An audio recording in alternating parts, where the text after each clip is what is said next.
بسم اللہ الرحمن الرحیم۔ السلام علیکم ورحمۃ اللہ۔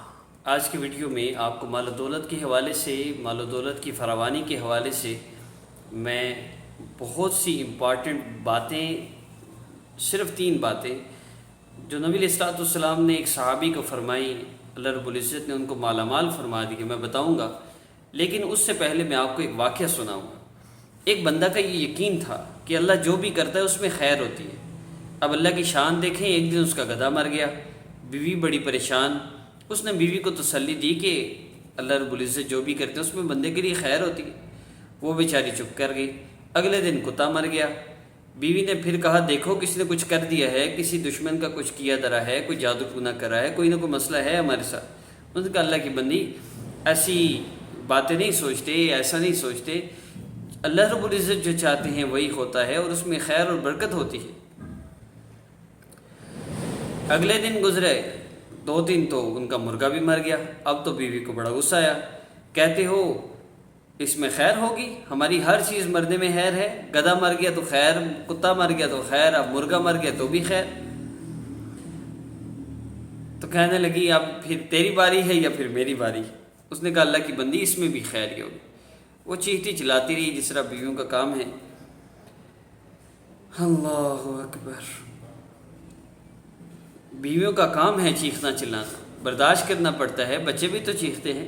جب عقل پختہ نہیں ہوتی تو بیویاں بھی چیختی چلاتی ہیں، اس لیے نبی علیہ الصلوۃ والسلام نے انہیں ناقصات العقل فرمایا۔ تو ہمیں قطعاً غصہ کرنے کی ضرورت نہیں ہے، ان کے شور کو برداشت کر لینا چاہیے۔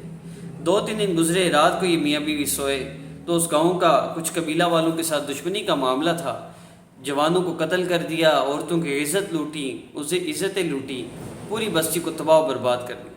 مگر اللہ کی شان، یہ میاں بیوی سوئے رہے، انہیں پتہ ہی نہ چلا۔ صبح جب وہ اٹھے ساری بستی کو اجڑا دیکھا تو حیران پریشان کہ کیا ہوا۔ پتہ چلا کہ دشمنوں نے کارروائی کی۔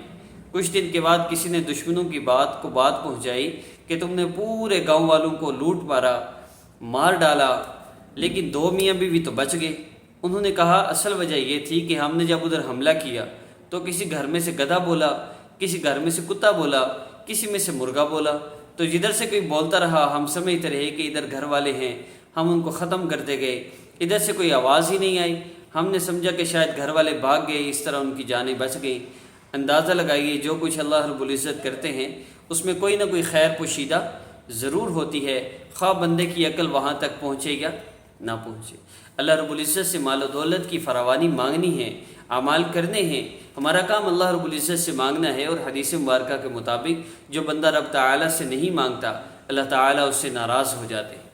مانگنا ہے لیکن دعاؤں کی قبولیت کے لیے ان اعمال کو بھی اپنانا ہے جو دعا کی قبولیت میں اصل شرط ہیں، اور ان اعمال کو چھوڑنا ہے جو دعا کی قبولیت میں رکاوٹ ہیں۔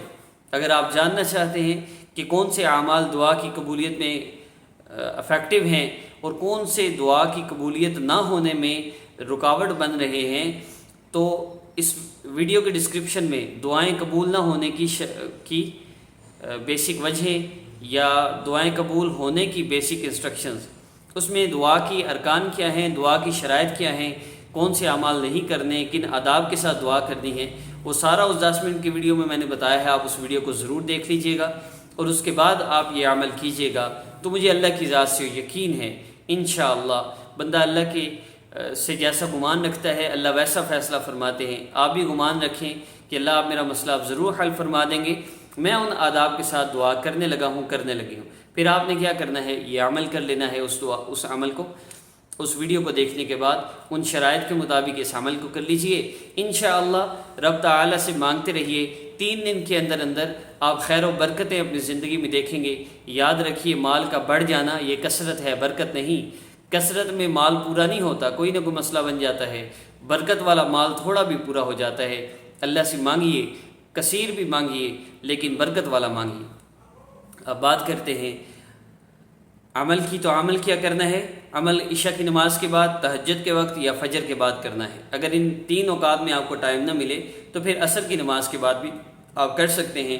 3 مرتبہ آپ نے 2 رکعت نفل حاجت کی نیت سے پڑھ کے 3 مرتبہ آپ نے درود پاک پڑھنا ہے۔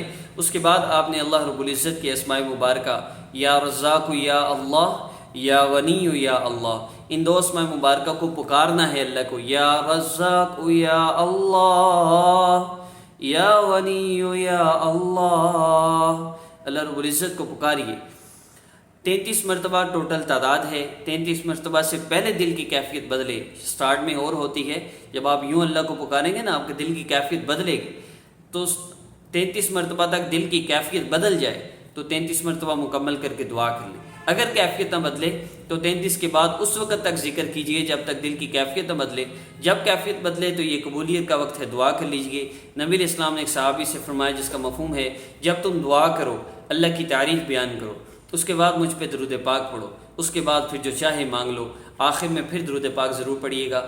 آج کا یہ عمل بہترین عمل ہے۔ آپ کو ویڈیو پسند آئی ہے تو ویڈیو کو لائک کیجئے، عمل کی اجازت کے لیے چینل کو سبسکرائب کیجئے، اپنی والدہ کا نام کسی کو نہ دیں، اپنی تصویر نہ دیں، اور جو آپ سے کہتا ہے ہم آپ کے مسئلے حل کرتے ہیں ایسے لوگوں سے بالکل رابطہ نہ کریں۔ السلام علیکم ورحمۃ اللہ وبرکاتہ۔ اور مجھے کمنٹ ضرور کیجیے گا آپ کا مسئلہ پہلے دن ٹھیک حل ہو گیا، دوسرے دن ہوا یا تیسرے دن ہوا۔ السلام علیکم ورحمۃ اللہ۔